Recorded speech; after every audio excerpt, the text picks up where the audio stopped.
Nous sommes le 15 janvier 1974, à Wichita, dans le Kansas. Il est un peu plus de 8 heures du matin. La famille Otero termine le petit déjeuner. Joseph, le père, ferme la porte du garage. Au même instant, un inconnu force la porte arrière et entre dans la maison. Il avance calmement, un pistolet dans la main droite. Il ordonne à la famille de se rassembler dans la chambre. Personne ne crie. L'homme dit qu'il était recherché et qu'il a besoin d'une voiture. Il fait asseoir les Otero sur leur lit. Il attache d'abord les poignets de Julie, la mère, puis il attache Joseph. Il place un sac sur la tête de l'un, un oreiller sur l'autre. Il resserre les liens. Il agit méthodiquement, sans trembler. En moins d'une heure, les deux parents sont morts. L'homme s'attaque ensuite aux deux enfants présents dans la maison. Quand il quitte les lieux, 4 membres de la famille Otero sont retrouvés ligotés et sans vie. Aucun voisin n'a entendu de lutte. Aucun objet n'a été volé. 2 mois plus tard, le même homme entre dans la maison de Catherine Bright. Il la maîtrise immédiatement, l'attache et la tue. Son frère tente de s'interposer et reçoit une balle. Il survit et donne un signalement. Un homme blanc, calme, cheveux châtains, lunettes.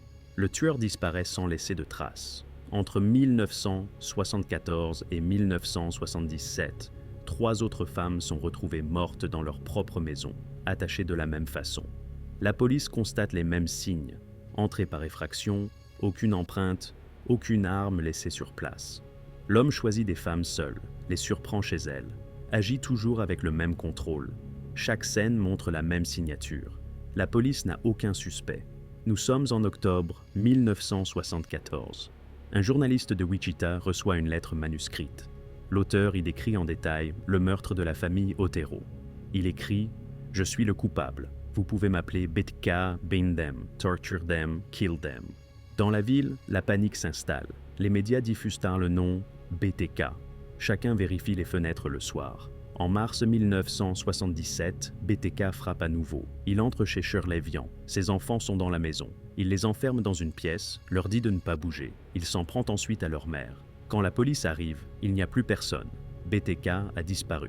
Le 8 décembre de la même année, il tue Nancy Fox. Cette fois, il appelle lui-même la police depuis une cabine téléphonique. « Oui, vous trouverez un homicide au 843 South Pershing. » Puis, il raccroche. Sa voix est posée, maîtrisée.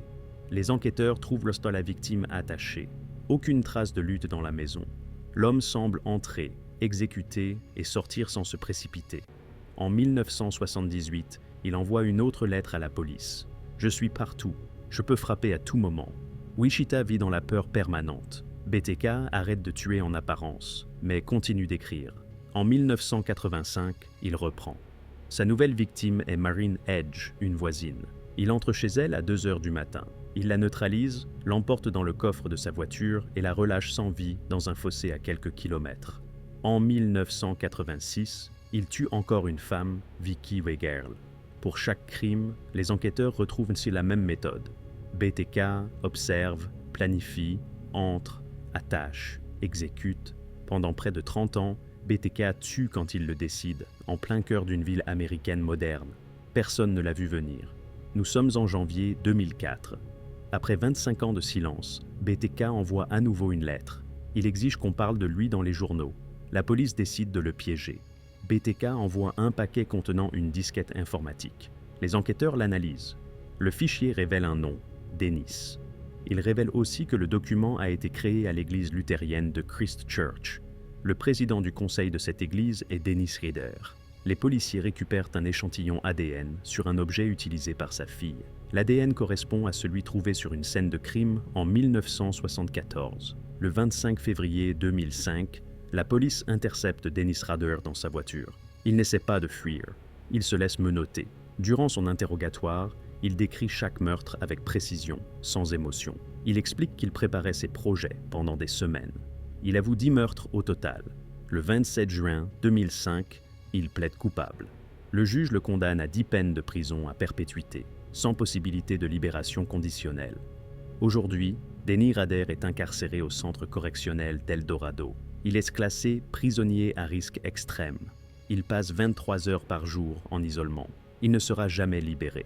Il mourra en prison, reconnu coupable de l'une des séries de meurtres les plus méthodiques jamais commises sur le territoire américain.